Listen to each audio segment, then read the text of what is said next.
Alright, guys. Welcome to what I would say is my breakdown of Logic's quote unquote last album. I'm not going to say it's his last album because I don't think it is. I've heard him say this shit like fucking 3 times. This ain't happening, Chief. This album's happening. It ain't the last one. And I'll tell you fucking why. And I'll get into the mega theory because I have some super mega theory I've never seen anywhere else. And I've never heard it. I've never heard it exemplified. I've never heard anybody else come out and say it. I've heard it's this and that and that and this and like little things that might tie into mine, but nobody has it on point to the point to where I have it currently. I have it all the way to this album that we're talking about, and I have every tab open to prove my theory. I have all of this down. I'll have links to all the stuff in the description. Check out my Twitch as well. We do R6 videos, R6 streams. We play video games on streams. It's a good time. We listen to Logic all the fucking time because that's my boy. I got the tattoos. Hopefully he sees this video and, I'm like, hey, you got that shit right. I'm going to have to sign you on my team. But no, all this, I didn't even read this. I just knew this, like, looking at it, right? So, first one I seen was on the internet. It is this keyboard right here. It also says it up here. Ultra 85 is knocked out of this keyboard. Still gives me the possibility Ultra 85 is a thing. That's the big one. I'm just going to break down the cover here, right? Also, this looks like the thing. I don't know. Also, things I've noticed, an eerie similarity. So you have like all of this, right? All of this makes sense. The signs, everything makes sense. There's 2 things, 3 things distinctly off about this, right?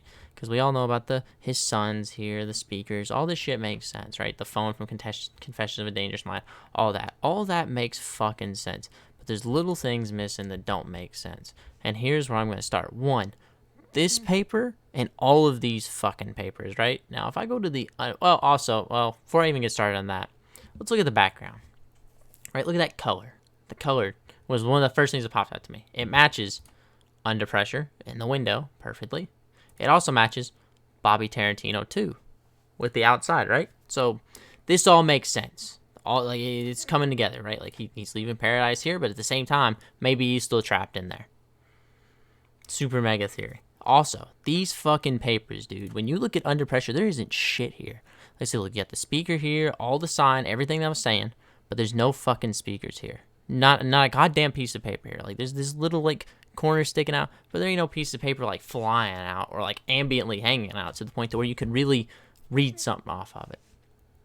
So you're not gonna get that here.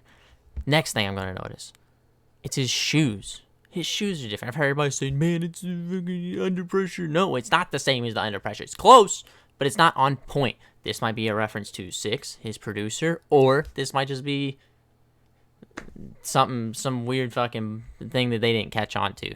Because like you got the 6 up here, right, which would be a nod to his producer on the speaker itself. You can see it up here. I can't really zoom in on that, but he's wearing the Jordan Infrared 6, white Infrared 6, not the black pair. But right here, 6 is wearing the Jordan Infrared 6, and Bobby's wearing some fucking walk sneakers, bro. I don't know what these are. Like, these ain't Infrared 6s. Infrared 6s ain't got blue right here. And they ain't got these little straps coming around. These are 6s. These are Jordan 6s all the way. So I think in theory, this is a reference to 6 himself more than the speaker. Next, this says Tarantino on the sign. Tarantino right there. Perfectly clear. Same color. Tarantino. Same letter style. Makes fucking sense. The Everybody logo is right here. Now, all these pieces of paper have fucking messages, dude. Like, I swear. This one, this one, this one, this one, this one, and this one are so... Even this one. And if you want to get lucky, that one. But I'd say this one, all of those are the keys to the puzzle. But the mega theory all lies within this t-shirt. Right fucking here. And I've had this theory for years. Singly based off this t-shirt. Because when I got it, when I went to Bobby Tarantino vs. Everybody tour, this is what I wanted. Because this shirt specifically has it all laid out. Now, if you look at his song, I Was Young, Broken, Infamous, his first project. A Young Sinatra, second project. That Was Undeniable, his third project. 1, 2, 3. Who Welcomed You to Forever. Welcomed You to Forever. while under pressure and told you the incredible true story of Bobby Tarantino and everybody in the Ultra 85. Bobby Tarantino, everybody, Bobby Tarantino 2, Ultra 85. Plus he's got albums on top of this, right? So this little sliver right here, all of this right here, the incredible true story. This is him telling the story of all of his albums right here on this t-shirt. Because he's telling the incredible true story of everybody. What do you want him to do? You want him to make an under pressure sounding album. He's coming out with no pressure. You want him to go back to the old Logic. Young Sinatra 4. You want him to make some boom bap fucking Bobby Tarantino sound and shit. And fucking flex his money and all of his wealth. Confessions of a Dangerous Mind. You want the book. Supermarket. It all makes fucking sense. He's literally telling the story of everybody in his world. The Ultra 85. The Ultra 85 is the Rat Pack's world that we're all in. It makes so much sense and it clicks so well together. I don't know how nobody's fucking thought of this yet. Like, this right here is the single piece of evidence I truly have to support this, because after this shirt, there's nothing. Like, I got lyrics for days, so on and so forth. But once you get to that shirt, it stops, right? Because, like, he would have put Young Sinatra 4, all that. But what did he do after this, right? What did he do after this shirt? Came on the Young Sinatra 4. Everybody wanted him to go back to the old Logic. That's Young Sinatra 4, right? He's telling the story of everybody. He's literally telling the story of what people want him to do, which is fucking insane. So, that, and then people wanted the book, so he gave you Supermarket. People wanted him to fucking flex his wealth and be hype and do all that drug shit, and he did that. And then, like, now he's doing No Pressure because people want him to do that. And now, honestly, I believe he might do a fucking sequel to The Incredible True Story because people want that space anime sci-fi shit.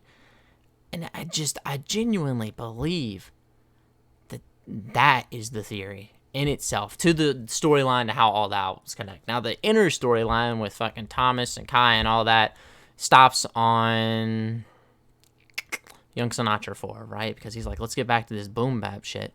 But there was nothing on it on Supermarket. There was nothing on Confessions of a Dangerous Mind. And then all you get's OCD and social media may cause depression, which I know that they probably are not having social media in that time frame.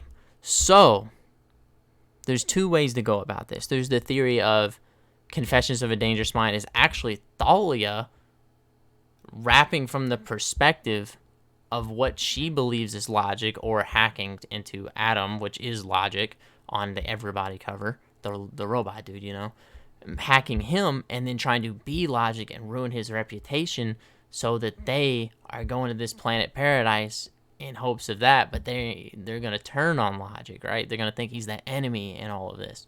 So with that being said, it might be that way. He literally put out a bad album to tell a fucking story, to tell his story, which is crazy. That's fucking psycho, bro. I mean, it still went #1, but that's madness. And I think he's gonna do like some fucking Michael Jordan shit, to be honest. Like, I get he wants to raise his kid, and that's cool, bro, but I genuinely don't see him quitting, dude. Like, he's doing some Michael Jordan shit. He'll be back in a few years. He's gonna drop a boom bap flap. But if this is the end, I'm just gonna spend a lot of money, and I'll probably make a follow video to me crying and being super fucking depressed. So on and so forth. But the Ultra 85 is the world that we live in, aka the world the Rat Pack's in, aka the whole Logic universe, essentially. And he is literally telling the story of everybody and how everybody wants him to be in that universe, which is fucking mad. That is the mega theory.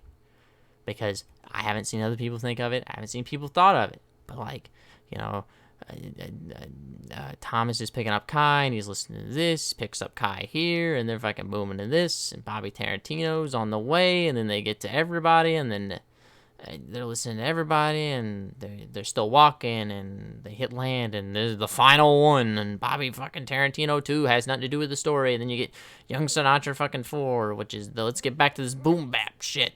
And then, like, so does this mean that No Pressure, right, is part of that boom bap shit? Because it sounds pretty old school hip hop ish. So maybe this is part of what they're saying on Young Sinatra 4 when they're talking about that boom bap shit. So If that's the case, awesome. I can't wait to hear some fucking storyline shit because we already know OCD is probably going to be on this. Same thing with the No Pressure freestyle. There's the No Pressure freestyle is going to be like the Young Sinatra 4 freestyle. He already like teased the song that it is. It's like a little snippet that he had in the background. It's pretty fucking cool. But I just think that my theory has more solidified ground to it as compared to everybody else's. But let me know what you think, yo. Like, drop that shit in the comments. I want to hear everybody else's mega theory because, like, I've got them all, dude. I've really studied and done my research on this, and I truly believe that I'm onto something. And if I am, I'm so scared I'm gonna get caught by the FBI, and they're like, "Bro, you got it fucking done." Anyways, I'll see you on the next video. Check me out on Twitch. I will do a review to the actual album when it comes out because gotta do it for the people, bro. So yeah, if I start crying during that shit, you might want to watch it. But thank you, I appreciate it all so much. Drop a sub, give it a like, share it around, post it on fucking Reddit. Get it out there in the world, let people know that my mega theory holds up better than their mega theory because I'm about this life. But you can tell me some flaws and I'll hit you up. See you guys later though, man. Peace.